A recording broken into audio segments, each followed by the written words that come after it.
സാബി അലൻസോയ്ക്ക് ഒരു കാര്യം മനസ്സിലായിട്ടുണ്ടാകും, റോഡ്രിഗോ എന്ന് പറഞ്ഞിട്ടുള്ള ആ ഒരു പ്ലെയർ ഒരിക്കലും ബെഞ്ചിലിരിക്കേണ്ട പ്ലെയർ അല്ല എന്നുള്ള കാര്യം സാബി അലൻസോയ്ക്ക് മനസ്സിലായിട്ടുണ്ടാകും. കാരണം ഈ ഒരു മാച്ചിലായാലും ഗോൾ സ്കോർ ചെയ്ത, അതായത് ജൂഡ് ബെല്ലിംഗാമിന് അസിസ്റ്റ് കൊടുത്തത് റോഡ്രിഗോയാണ്.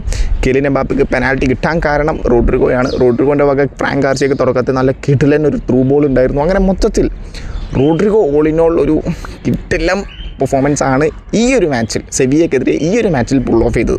റോഡ്രിഗോ എന്ന് പറയുമ്പോൾ നമുക്കറിയാം ആ ഒരു മാഞ്ചസ്റ്റർ സിറ്റിക്കെതിരെയുള്ള ആ ഒരു മാച്ചാണ് നമുക്ക് ഓർമ്മ വരിക.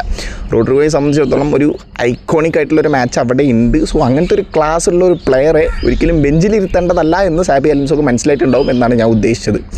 ഓക്കെ, അദ്ദേഹത്തെ ഫസ്റ്റ് 11 തന്നെ ഇറക്കി വിട്ടു. അതിൻ്റെ ക്ലാസ് ഇപ്പോൾ കഴിഞ്ഞ 3 മാച്ചസായിട്ട് റോഡ്രിഗോ കാണിക്കുന്നുണ്ട് എന്ന് തന്നെയാണ് ഞാൻ